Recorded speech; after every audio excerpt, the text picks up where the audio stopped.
आज का जो हमारा टॉपिक है वो international business point of view से जो हम चीज डिस्कस करने वाले हैं वो हम कल्चर को डिस्कस करने वाले हैं।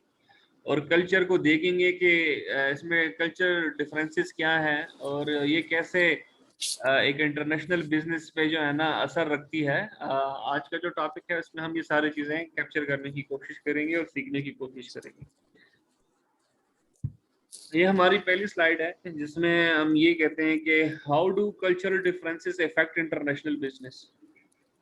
इसमें ये बात हमें सीखने को मिलेगी कि लोकल कल्चर और इंटरनेशनल कल्चर में जमीन आसमान का फर्क है।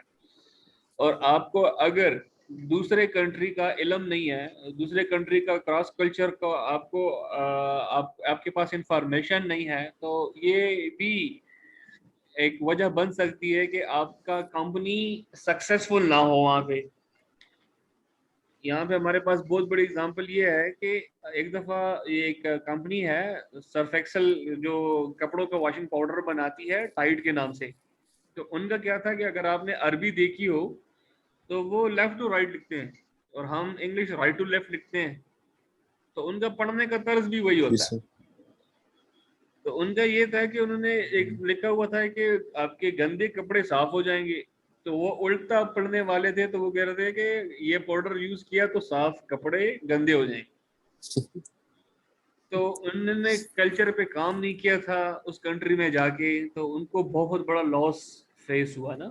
तो इस तरह की चीजें होती हैं कि आप जब दूसरे कंट्री में जाते हो तो आपको उनको कल्चर को जानना चाहिए। इस तरह मैकडोनल्ड ने जब इटली में अपने सर्विसेज देना शुरू की तो उन्होंने एक ग्रीन कलर का कैप पहना हुआ था जस्ट टू पोर्ट्रे कि वी आर एनवायरमेंट फ्रेंडली। लेकिन वहां पे ग्रीन कलर जो है वो पोर्ट्रे करता है डाइवोर्स को। तलाकी याफ्ता लोग नहीं होते, तो वो सिंबल उन्होंने उसको दिया होता है, ग्रीन कलर को। तो वो सोचने में चले गए थे कि यार ये क्या हो रहा है, हमारे पास कस्टमर ही नहीं आ रहे हैं, हम डिस्काउंट पे डिस्काउंट दिए जा रहे हैं, फ्री फूड या फ्री मील दिए जा रहे हैं, काफी ऑप्शंस है लेकिन फिर भी हमारा सेल नहीं बढ़ रहा। लेकिन जब इन्होंने कल्चर को स्टडी किया इटली के, उनको तब पता चला कि यार यहाँ पे तो सिनेरियो ही अलग है। जो कलर हम पोर्ट्रे कर रहे हैं इन्वायरमेंट फ्रेंडली के लिए, वो तो बिल्कुल उसकी अलग सी मीनिंग चल रही है। तो उन्होंने उस पर काम करना शुरू कर दिया। तो यहाँ पे जो हम पढ़ने जा रहे हैं कि कल्चरल डिफरेंसेस का एक ठीक ठाक इफेक्ट होता है इंटरनेशनल बिजनेस में। जब भी कोई बिजनेस ये सोचेगी, प्लान करेगी दूसरे कंट्री में अपने ऑपरेशंस देने के लिए, उनको थारोली कल्चर को स्टडी करना होगा। अदरवाइज फिर उनके फेलियर के चांसेस बहुत ज्यादा हो जाते हैं। Now the question question is what is culture. Culture में हमारे पास वैल्यूज होते हैं, नॉर्म्स होते हैं, जो कि ग्रुप ऑफ पीपल वो शेयर करते हैं और जहां पे वो रहते हैं वहां पे एक लिविंग पैटर्न डिजाइन कर लेते हैं। अभी वैल्यूज क्या है, नॉर्म्स क्या है, अभी इसको देखते हैं। वैल्यूज हम सिंपल इसको बोलते हैं कि क्या सही है क्या गलत है। हमारे आम सोसाइटी में सच बोलना सही है, झूठ बोलना गलत है। नाप तोल में सही रखना, नाप तोल को सही करना, सही तरीके से चीजें को सेल आउट करना, वो हमारे हिसाब में सही। अगर कम ज्यादा करोगे तो वो गलत है। मतलब इस तरह की चीजें जो कि वैल्यूज में आती हैं, क्या अच्छा है क्या बुरा है, ये आपकी वैल्यू कवर करती है। और नॉर्म्स जो है ना, वो जो सोशल गाइडलाइन आपको मिलती है। जैसे कि हम मुसलमान हैं तो हमारी जब शादियां होती हैं तो हम निकाह करते हैं, हिंदू आग के गिर्द घूमते हैं, और जब उनकी फौतियां होती हैं तो वो जलाते हैं, और जब हमारी वो होती हैं तो हम दफनाते हैं। ये हमारी जो है ना नॉर्म्स में आ जाती है। और इसी तरह common set of values and norms मुख्तलिफ ग्रुप के एक साथ आ जाएं तो हम उसको सोसाइटी का नाम दे देते हैं। जैसे कि हमारे सोसाइटी में आप देखोगे कि मुसलमान भी होते हैं, ईसाई भी होते हैं, मुख्तलिफ सेट ऑफ वैल्यूज होते हैं जो कॉमन कॉमन होते हैं, वो फिर हमारे साथ आ जाते हैं। जैसे कि ईसाई लोग अगर आप देखो तो उनके नाम भी पाकिस्तान में ऐसा ही है जैसे कि हमारे हैं। आपको नवीद भी मिलेगा, लियाकत भी मिलेगा उनमें से ना, लेकिन उनके जो रिलीजन होगा वो चेंज होगा। वो हमारे common set of values and norm के तहत उन्होंने ऐसे रखे होते हैं। और एडिशन में वो थोड़ा सा डिफरेंशिएशन रखने के लिए वो रख देते हैं, लेकिन common set of values and norms पे वो आगे चल रहे होते हैं और सोसाइटी का हिस्सा बने हुए होते हैं।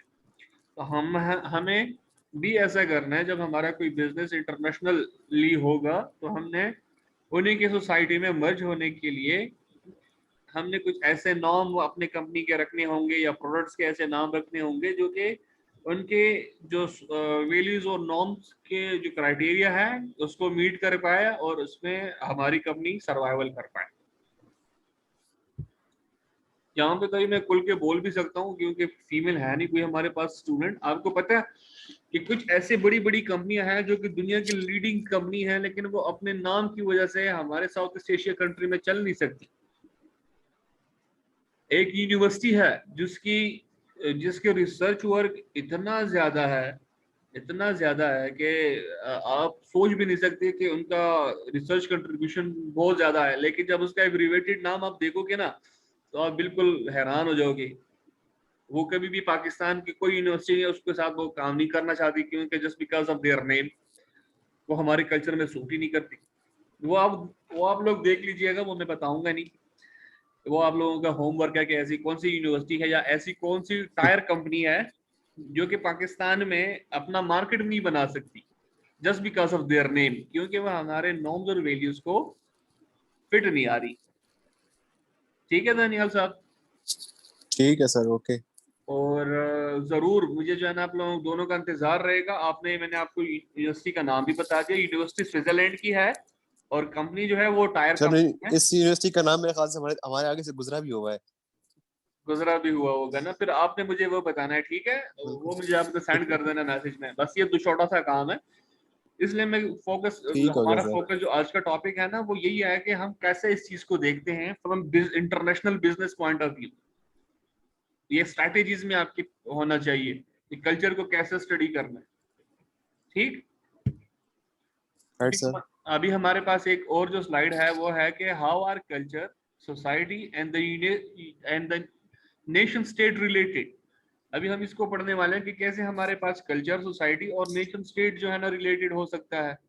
पहली बात तो ये कि सोसाइटी और नेशन स्टेट जो है ना ये वन टू वन नहीं जा सकते, क्योंकि नेशन स्टेट जो है वो एक पॉलिटिकल क्रिएशन है।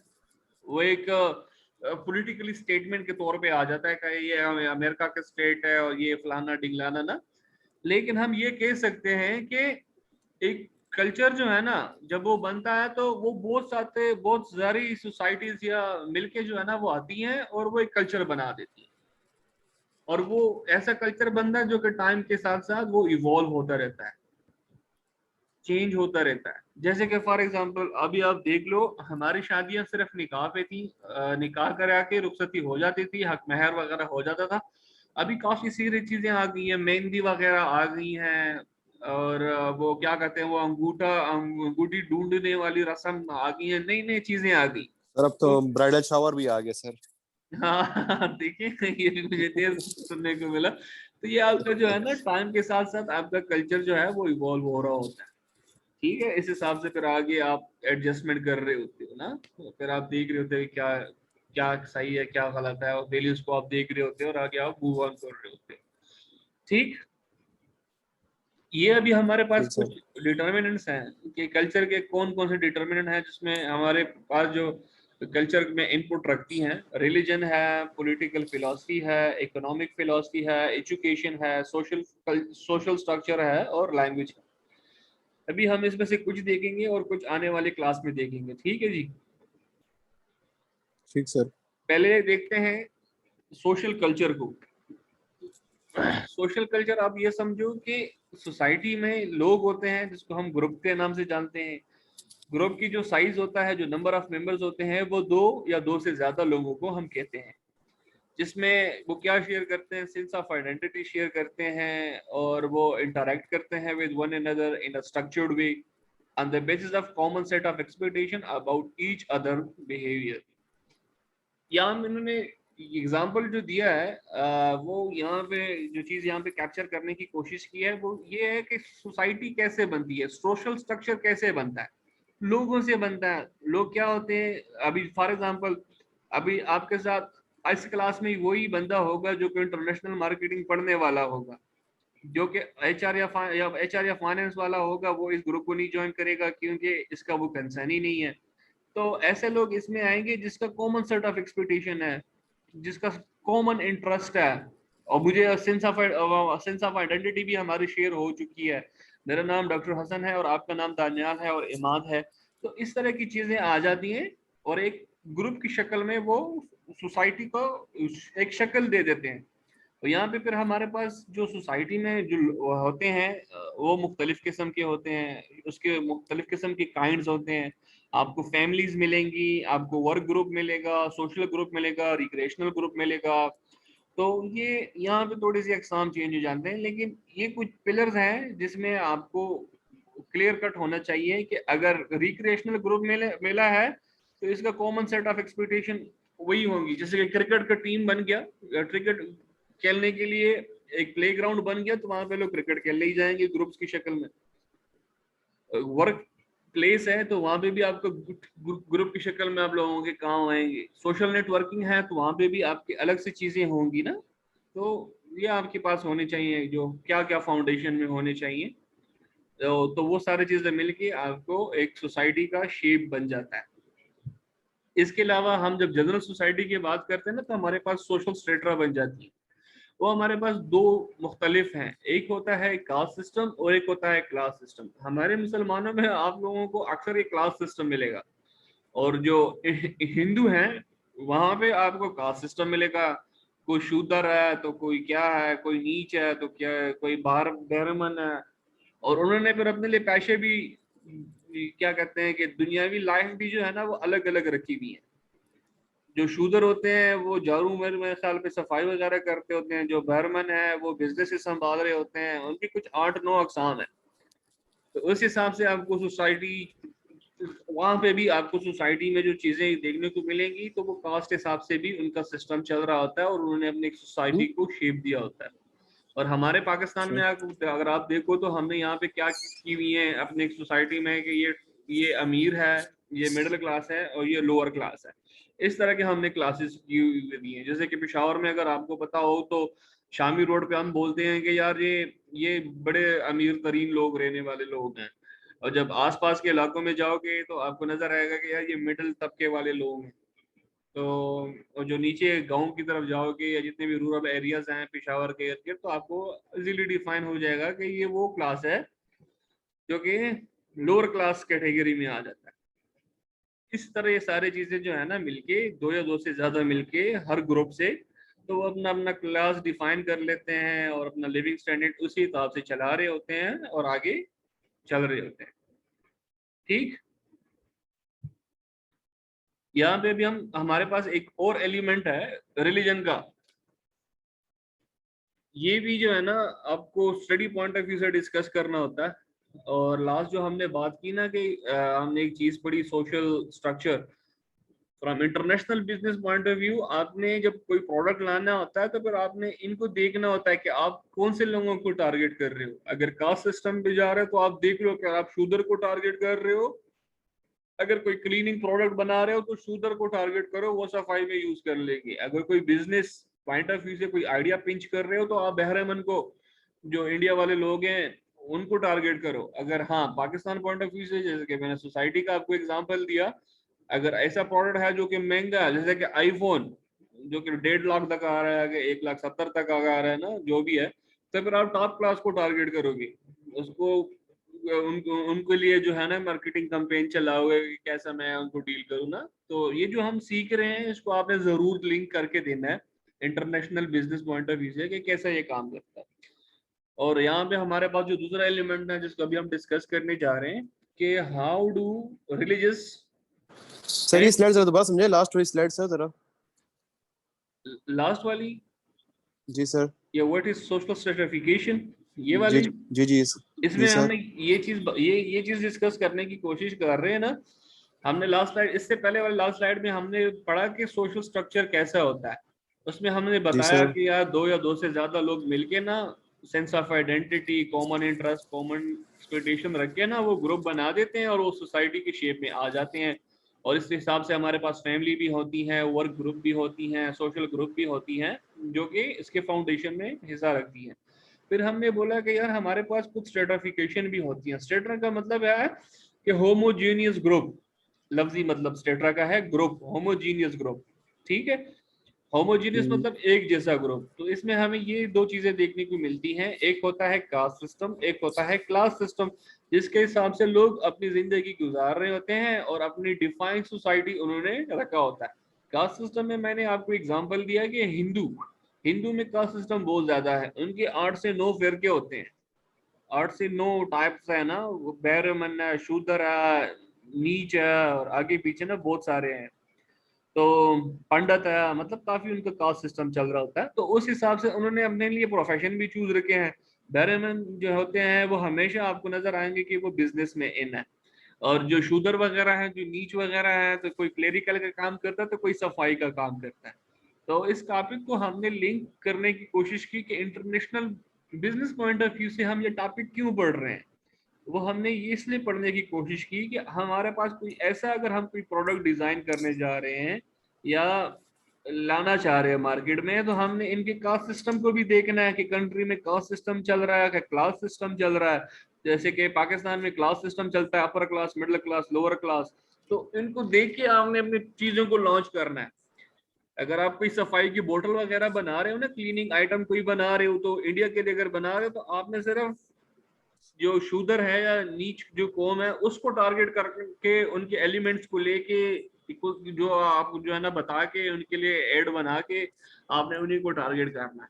लेकिन अगर आप कोई जैसे कि इंश्योरेंस वाला प्लान बना रहे हो, कोई बहुत बड़ा कोई ऐसा इंटरप्रेन्योरियल कोई आइडिया देने की कोशिश कर रहे हो, या जॉइंट वेंचर की तरफ जा रहे हो, या कुछ ऐसा आइडिया जो कि हैवी है और बिजनेस पॉइंट ऑफ व्यू से रिलेटेड है, तो बैरमैन के लिए आपने उनके कॉन्टेक्ट देके, उनके खुदाओं के एलिमेंट्स लेके और उनको ही उन्हीं पे ही स्पेसिफिकली आपने काम करके प्रोडक्ट उनको डिलीवर कर देना है और कम्युनिकेट कर देना है। कास्ट सिस्टम में हमने यहाँ पे बात की पाकिस्तान में, जैसे कि 3 क्लास हो गए हमारे पास, उसी हिसाब से वो अपनी जिंदगी गुजार रहे होते हैं। आपको मैंने यहाँ पे बोला अगर आप आईफोन बेचने जाओगे ना तो वो मिडिल क्लास और लोअर क्लास के रेंज से बहुत आगे है। तो आपने टारगेट करना है अपर क्लास। तो आपकी कम्युनिकेशन या आपकी जो एडवर्टाइजमेंट है उसमें ऐसे बिल्ड्स रहने चाहिए कि वो सिर्फ उसी क्लास को डिफाइन करे और वही क्लास अपना इंटरेस्ट शो करे और वो चीज खरीद लें। ठीक है जी दनियाल सर, अब क्वेश्चन हल आपको समझ में आ गई? ठीक। जी सर। हाँ, अभी हम जा रहे थे कि क्लियर है sir. Religious point of view से भी हम business, international business point of view से हम क्या चीजें इससे सीख सकते हैं, और जब हम इंटरनेशनल बिजनेस करें तो इस हवाले से हमें क्या देखने को मिले। तो यहाँ पे तो अगर आपको पता भी है कि रिलीजियस तो हमारे पास, रिलीजन तो हमारे पास बहुत ज्यादा है। क्रिश्चियनिटी है, इस्लाम है, हिंदुइज्म है, बुद्धिज्म है, और ये 5th नंबर जो है ना ये कन्फ्यूजनिज्म, ये चाइनीज का आया था 13th सेंचुरी में। जिसके 5 बड़े एलिमेंट्स थे वो मैं आपके साथ शेयर कर दूंगा। इसका आपका थोड़ा सा आगे भी आएगा आप लोगों के सामने। एक तो ये था कि एक तो ये था कि राइटनेस था, दूसरा ये था कि होनेस्टी और ट्रस्ट वर्थीनेस था, तीसरा लॉयलिटी टू द स्टेट था, चौथा include ritual sir property. Screen बंद हो गई है सर। स्क्रीन बंद हो गई है? जी सर, शो नहीं हुई सर। अभी ठीक है? वो मैंने ब्लैक। एडिशनली लिखे थे, वो जी मैं सर, आप अब लोगों के ठीक हो साथ गई है। बाद में शेयर कर लूंगा। ये कन्फ्यूनिज्म जो है ना, ये ठीक हो गया सर। चाइनीज का रिलीजन है जो कि ह्यूमन मेड रिलीजन है, जो कि उसने बताया था कि आपने कौन कौन सी चीजें लेके जानी है। और आपने जो है ना, जब आप बिजनेस पॉइंट ऑफ व्यू से बात करते हो, तो अगर आप क्रिश्चियनिटी की बात करते हो ना, तो आपने ऐसी चीजें नहीं डालनी जो कि उनके अगेंस्ट जाए, उनके रिलीजन के अगेंस्ट जाए, उनके मोरल प्रिंसिपल्स के अगेंस्ट जाए ना। आपने ऐसी चीजें इन करनी है ताकि उनको समझ भी आए और उनको रिलीजियस पॉइंट ऑफ व्यू से भी आ जाए। आपको पता है सबसे बड़ा बिजनेस जो आजकल होता है इंडिया में, वो जितने भी पंडित है वही चला रहे होते हैं, और वो क्या कुछ भी बोलने लोग मान लेते हैं। और उनके तो अभी आप हैरान हो जाओगे कि ये नहीं होते नूडल्स वगैरह। जो मेरे इंडिया के दोस्त हैं ना, तो वो कहते हैं कि जब किसी बाबा का पिक्चर उस नूडल पे आ जाए ना, तो पूरा इंडिया उसको खरीदने पे चला जाता है। तो वो सवाब के तौर पे, मतलब अपने आप को जो है ना थोड़ा सा ये कहने के बाद, मतलब ये उनका एक सोशल थॉट है ना, स्कूल ऑफ थॉट्स है कि यार ये चीजें करने से हमें मुक्ति मिलती है या फिर हमें वो ज्यादा अच्छा फील होता है, जिसमें वो बाबा जी या जो भी उनके रिलीजियस गुरु होते हैं उनकी पिक्चर्स वगैरह या कमेंट वगैरह आ जाए। तो इस वाला सीन पे ना, और आपने पाकिस्तान में भी देखा होगा जब तोड़ फोड़ होती है ना, जिस शीशे में ला इलाहा इल्लल्लाह मोहम्मद रसूलुल्लाह लिखा होता है उसको लोग नहीं तोड़ते, और जो आगे पीछे होते हैं लोग उसको तोड़ बिल्कुल देते हैं। ये ना, तो ये सारी चीजें आपने ऐसा ही है सर। ये आपने देखनी होती है कि जब दूसरी कंट्री में जाते हो तो आपने उनका रिलीजन भी देखना होता है कि ऐसे कौन से अल्फाज हैं या ऐसे कौन से सेट ऑफ एक्टिविटीज हैं जो कि मुझे देख के चलना है, ताकि मुझसे गलत ना हो जाए, क्योंकि फिर काफी नुकसानात आपकी कंपनी को फेस हो सकती है ना। ठीक है जी। ठीक और है सर। ये कुछ एग्जांपल हैं हमारे पास कि क्रिश्चियनिटी सबसे ज्यादा है, थोड़ा सा वो है, नजर नहीं आ रहा, और ये आप लोगों के साथ दोबारा मैं शेयर कर लूंगा तो आप लोगों के पास और भी क्लियर हो जाएगा कि कौन सा रिलीजन सबसे ज्यादा है और क्या क्या इनकी सीक्वेंसिंग है। ठीक है जी। इसके बाद देख लेते हैं कि लैंग्वेज का कितना रोल है। What is the role of language in culture? यार ये तो आप लोग बताओ तो, दानियाल साहब, ईमान साहब। बिल्कुल सर, होता है यहाँ पे। अब देखें, पठान हो गया तो जो पश्तो बोलने वाला होगा उसके साथ ज्यादा मुतफिक होगा, हम लोग उर्दू बोलने वाले हैं तो उर्दू वालों के साथ हो गए। सेम ऐसा सर पंजाबी होते हैं, पंजाबी वालों के साथ ज्यादा होता है। ये तो है सर, हमारी जगह पर ज्यादा ही है। ऐसा ही है। और ये बिजनेस पॉइंट ऑफ व्यू से इस चीज की कितनी अहमियत है?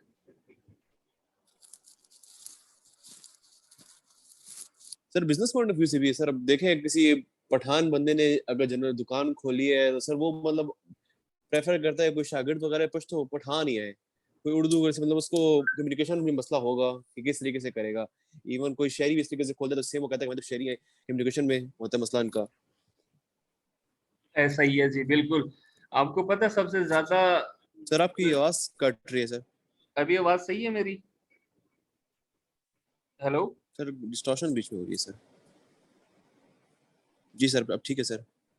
अ, आपको पता है कि लैंग्वेज का बहुत ज्यादा अहमियत है। जो भी बोलने वाले लोग हैं ना, अगर वो अप्रोप्रिएट सर लैंग्वेज अभी भी मीडियम। डिस्टॉर्शन हो रही है सर, कुछ आवाज ब्रेक हो रही है आपकी। अभी ठीक है?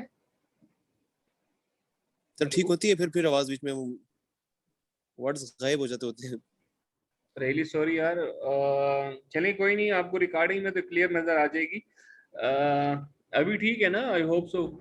कि लैंग्वेज जो है ना वो बहुत ज्यादा जरूरी सर होती है। जैसे कि आपने बोला कि मोस्टली बिजनेसेस इसलिए भी फेल हो जाती हैं कि उनके पास दूसरे कंट्री में जाके international business point of view से वो लोकल लोकल को समझ ही नहीं पाते। मोस्ट कॉमनली लोग इंग्लिश तो बोल लेते हैं, लेकिन द थिंग इज मलेशिया में हमें ऐसे लोग भी मिले हैं जिनको आती नहीं थी यार, उनको इंग्लिश ही भी नहीं आती थी। तो काफी मुश्किल हो जाता था, फिर हमें सीखनी पड़ी उनकी जबान ना। अगर हमने किसी से रास्ता पूछना था तो हम अल्फाज उनके यूज करते थे, तो हमारा काम चल पाता था। इस हवाले से अगर आपकी वर्बल कम्युनिकेशन है या नॉन वर्बल कम्युनिकेशन है, ये बहुत ज्यादा मैटर करती हैं, बहुत ज्यादा मैटर करती हैं। और ये हमने शायद इस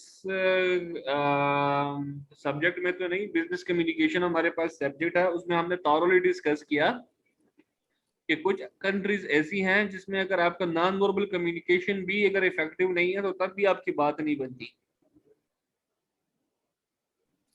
हेलो। जी सर, आवाज आ रही है सर। आवाज आ रही है? जी सर, आ रही है आ रही है। नॉन वर्बल कम्युनिकेशन में पता है मोस्टली ऐसी कंट्रीज होती हैं जो कि हैंड शेक करती हैं, और चाइनीज जो है ना वो हैंड शेक भी नहीं करती, और वो दूर से जो है ना हेलो आई आपसे करते हैं, और वो कार्ड वगैरह आपके साथ एक्सचेंज करते हैं। उनके कल्चर में ये चीजें भी इन्वॉल्व है। और जैसा कि अमेरिकन है तो वो आपको हेलो हाय से शुरू कर लेते हैं और आपके साथ हैंड शेक करते हैं। और पाकिस्तान में जब हम मिलते हैं खास ओकेजन पे तो हम गले मिल लेते हैं और हाथ वगैरह शेक करते हैं। तो ये कुछ चीजें जो है ना, ये बहुत ज्यादा इंपॉर्टेंट होती हैं, और ये लैंग्वेज का हिस्सा है कि आपको नॉन वर्बल कम्युनिकेशन और वर्बल कम्युनिकेशन का पता हो, जिस कंट्री में भी आप जा रहे हो। और आप तारों लो, आपको खूब अच्छे से आइडिया हो कि हाँ, मैं जब इंटरेक्शन की बात आएगी, हाउ टू इंटरेक्ट, आप क्लियर कट हो, हमको कोई मसला ना हो। ठीक है जी। ठीक है सर। इसके बाद हमारे पास एक और स्लाइड आ जाती है कि what is the role of education in culture, ये भी बहुत अहम है। जिस कंट्रीज में अगर आप जाते हो और वहाँ पे एजुकेशन का सिस्टम ठीक नहीं हो, तो आप उनके साथ किसी भी चीज में बात नहीं कर सकते, क्योंकि वो आपके वो किसी काम के नहीं, ना तो वो आपके आइडिया को समझने वाले हैं, ना तो उनको हिसाब किताब समझने वाला है, और वो कोई भी आप किसी चीज पे आप उनको ला नहीं सकते। हाँ, ऑल दोज कंट्रीज, या वो कंट्री जो आपके चॉइस में है और वहाँ पे एजुकेशन सिस्टम ठीक ठाक है, वहां पे आप जाते हो तो आप उनको वहां पे आप इजीली अपने सक्सेसफुल ऑपरेशंस कर सकते हो और आप कामयाबी के साथ कर सकते हो। मतलब यहाँ पे मैं आसान अल्फाजों में ये कहना चाहूंगा कि एक कल्चर को डिफाइन, कंट्री के कल्चर को डिफाइन करने के लिए आप उनके एजुकेशन कल्चर को भी देखो कि आया वहां पे लोगों की, तालीम याफ्ता लोगों की तादाद कितनी है और गैर तालीम याफ्ता लोगों की तादाद कितनी है, और आप किस कम्युनिटी के साथ डील करने वाले हो। अगर ये चीजें सारी आपके साथ क्लियर हो जाती हैं तो आपके सर्वाइवल के चांसेस और भी बढ़ जाते हैं। ठीक है जी।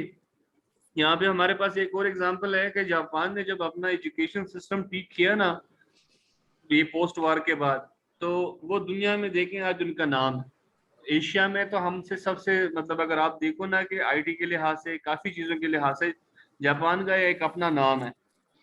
तो वो उनका एजुकेशन कल्चर ही ऐसा है कि उन्होंने उसमें अपना नाम पैदा किया, तो उनका सर्वाइवल पूरी दुनिया में अच्छा हो गया। हालांकि जो उनके साथ हुआ था, जो कि अमेरिका ने वो धमाके किए थे यहाँ पे जापान में, तो वो काफी पीछे रह गए थे, काफी मसले हो गए थे। लेकिन जब इन्होंने अपना एजुकेशन सिस्टम को संभाला तो पूरी दुनिया में ये भी सेल आउट कर रहे हैं और कामयाबी के साथ चल रहे हैं। ठीक है जी। इसके अलावा हमारे पास एक और स्लाइड आती है कि how does culture impact the work place, ये सर भी आपकी है। आवाज में डिस्टॉर्शन फिर से स्टार्ट हो गई है सर। अभी ठीक है?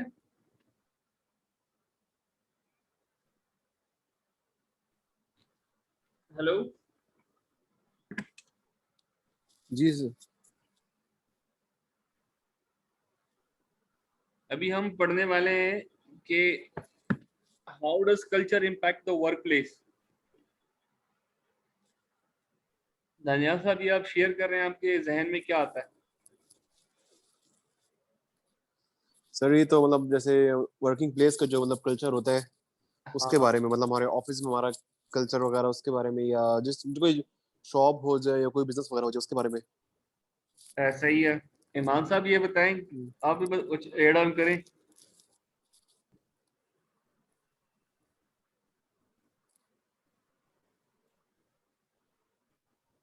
ये हिमाद नहीं है ये क्लास में। होप्स डायमेंशन के बारे में बताएं। हिमाद नहीं है सर क्लास में सर। इमाद चला गया? मैंने सर अभी देखा पार्टिसिपेंट में, हिमाद नहीं है सर क्लास में। अच्छा चलिए, कोई नहीं, उनके पास रिकॉर्डेड लेक्चर शेयर हो जाएगा, शायद उनका नेटवर्क का मसला आ गया होगा। अच्छा, ये जी हाफ सर। स्टेट डायमेंशन ऑफ कल्चर जो है ना, ये हमारे पास 5 है। एक जो है ना लेटर ऑन एड ऑन हो गया था। सबसे पहले हमारे पास पावर डिस्टेंस की बात आती है। दूसरा हमारे पास अनसर्टेनिटी की बात आती है, अवॉइडेंस की। और इंडिविजुअलिज्म वर्सेस कलेक्टिविज्म की बात आती है। और मस्कुलिनिटी वर्सेस फेमिनिटी, इसकी बात आ जाती है। इन चीजों का हमने ख्याल करना होता है वर्क प्लेस पे।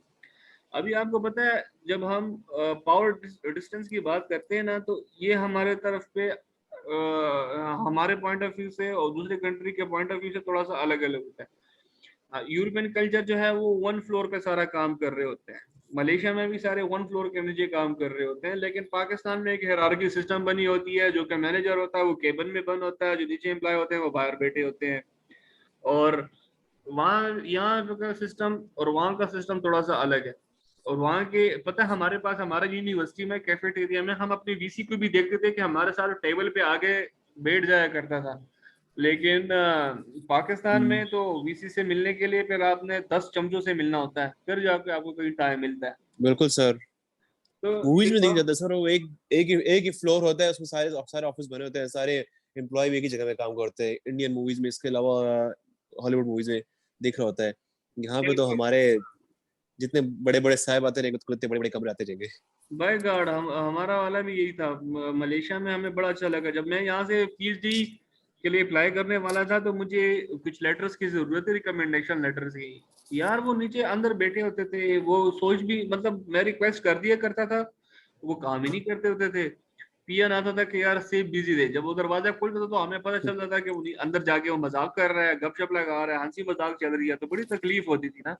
और जब मलेशिया में हमारा कोई काम होता था ना, तो हम डायरेक्ट पहुंच जाया करते थे वीसी तक, तो हमें कोई मसला नहीं होता था। तो वहां पे आपको, जब आप international business point of view से देखते हो, तो आपने इन चीजों का ख्याल करना होता है यार। और दूसरा हमारे पास है uncertainty avoidance, the relationship between the individual and his fellows ना। हाँ, हमेशा बोलते हैं कि uncertainty is always around. Sir ये पावर पावर डिस्टेंस में क्या है सर? पावर डिस्टेंस में क्या है सर? पावर डिस्टेंस में ये ना कि आपने एक ऑर्गेनाइजेशन में अगर किसी दूसरे मुल्क में जाते हो ना, तो आपने उनको अप्रोच करने का तरीका देखना है कि उनको मैं अप्रोच कैसे करूं। ठीक है। वो मुख्तलिफ चीजों पे फर्क रखते हैं ना, जैसे कि उनकी फिजिकल हो गई और इंटेलेक्चुअल कैपेबिलिटीज हो गई। उस सारी चीजों को देख के ना आपने उनको उनसे फासला रखना है, या उनके साथ इंटरेक्शन के एक मोड बनाना है, एक आइडिया बनाना है। पाकिस्तान में आओगे, वीसी से बात करोगे तो पहले नीचे चमचों से मिलोगे, लेकिन मलेशिया में जाओगे तो आप डायरेक्ट उनके साथ मिलो। आप समझ रहे हैं मेरी बात? ठीक हो गया सर। उनके कल्चर अलग है, हमारा कल्चर वर्क प्लेस का अलग है।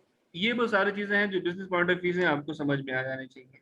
और अनसर्टेनिटी अवॉइडेंस का आपका मतलब यही है कि जब भी आप काम करने में लगो, इंडिविजुअल के साथ या फेलोज के साथ या ग्रुप में, तो जो गैर यकीनी चीजें हैं उसको अवॉइड करने की कोशिश करो। और जो कि पाकिस्तान में एक हकीकत भी है कि अनसर्टेनिटी इज ऑलवेज अराउंड। अभी हम पढ़ रहे होंगे, बिजली चली जाएगी, समझ रहे हो ना। तो इस तरह की कंट्रीज में जब जाते हो तो हर बिग पिक्चर देख के आपने अनसर्टेनिटीज को अवॉइड करना है। वो हर तरीके से हो सकता है, चाहे वो आपकी कम्युनिकेशन स्किल्स की बात हो, या आप अपना आइडिया शेयर करने वाले हो उसकी बात हो, या आप उसके रिलीजियस हो सकता है सर। रिलीजियस हो सकता है। हर एक चीज, हर एक एंगल से आपने ये सारी चीजें देखनी होती है। और मैं जितने ही हमारे पाकिस्तानी स्टूडेंट थे, मैं उनसे बोलता था, वहां पे डाइवर्सिफाइड कंट्री है मलेशिया, तो 120 कंट्रीज के स्टूडेंट हुआ करते थे।